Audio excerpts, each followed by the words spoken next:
Today is June 2nd, and this is The View with Catherine Chang. Today's topics are war and protest, and 4 more days to the Kaohsiung mayor recall vote. First, I want to talk about war and protest. Will there be a war in the Taiwan Strait? Or, let me rephrase it, will there be a military conflict between Taiwan and China?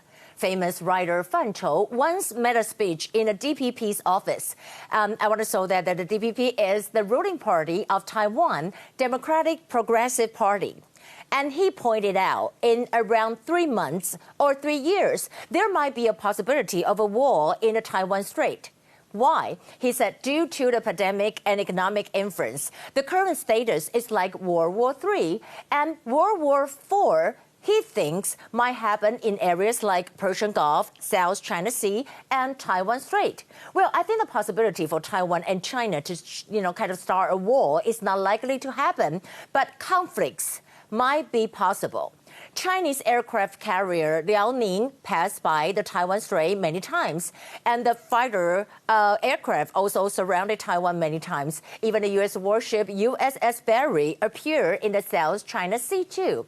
And also, we want to mention that the tension between the United States and China exists. It's just that the United States is busy dealing with the protests due to the death of George Floyd. And will the United States still have the time to take care of Taiwan Strait or the South China Sea?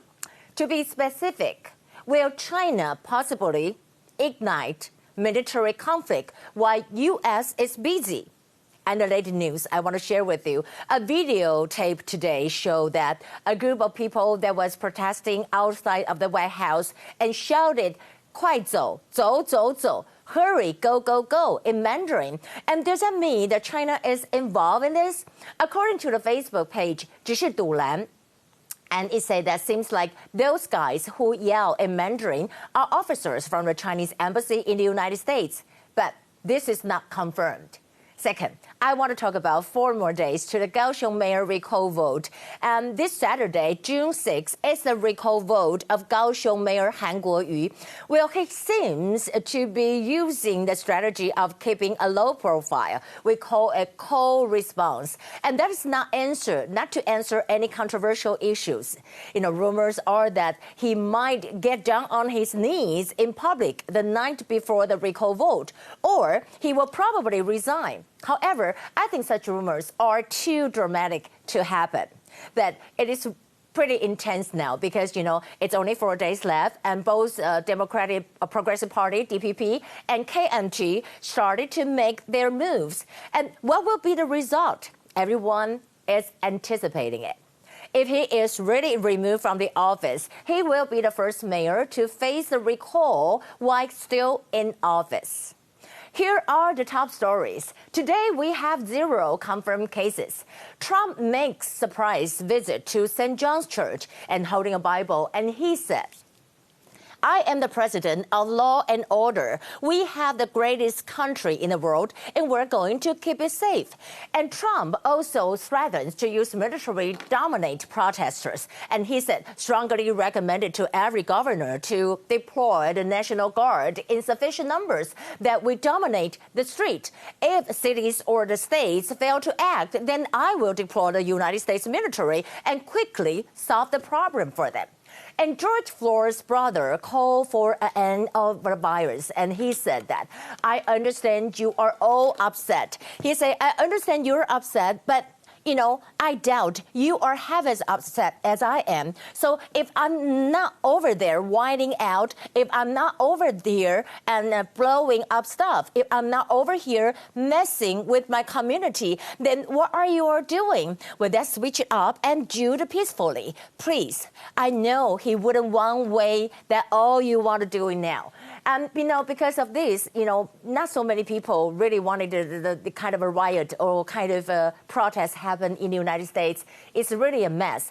And Pompeo thinks that China is bent on Western destruction. And he said, this is what authoritarian regimes do. And they kind of steal information, they deny freedom of expression, and they kind of oppress their people, and they present kind of a risk to people all across the world, kind of, democrats or kind of something that really he thinks that the world, democracy world, really can be the same and really work completely different. And I think the people of Europe will come to see that along with the United States.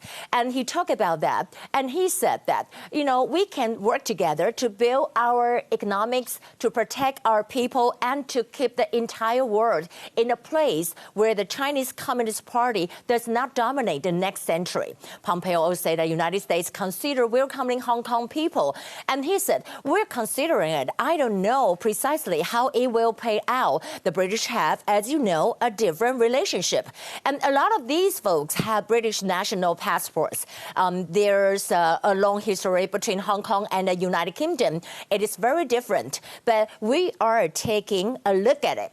And also, I want to talk about the UK Sunday Express revealed that Britain prepared to back Taiwan and defend state against Beijing aggression. It wrote, the Sunday Express has learned that ministers are considering how to support Taiwan more and could defy Beijing and formally recognize it within the next 5 years.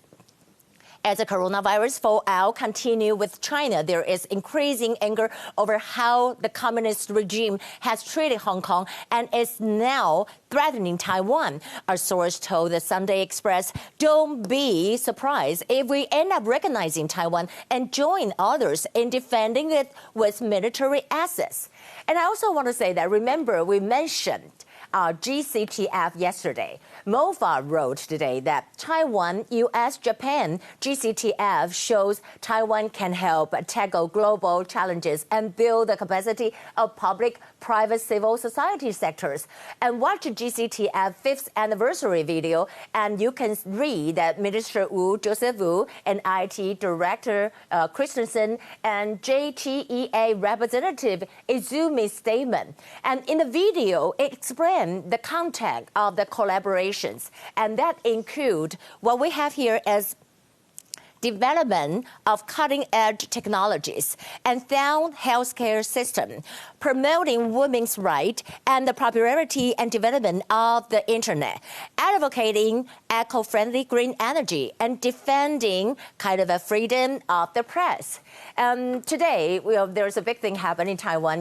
That Premier Su Chang announced a stimulus voucher program today, that what we call a 三倍券, triple stimulus voucher. He showed it today. Actually, for Taiwanese people, you can buy NT 3,000 worth of vouchers for only NT $1,000. That would be $33. And the main purpose is to boost consumptions. And this will start on July the 15th. So it's like, we use this and to have party or hanging out with friends, and we can start a very nice summer vacation. I think that is really a good idea. So I hope you, really enjoy your life, and let's hang on it. And I also want to say that God bless America. So I'll see you tomorrow. That will be the view for today. I'm Catherine Chang. Bye.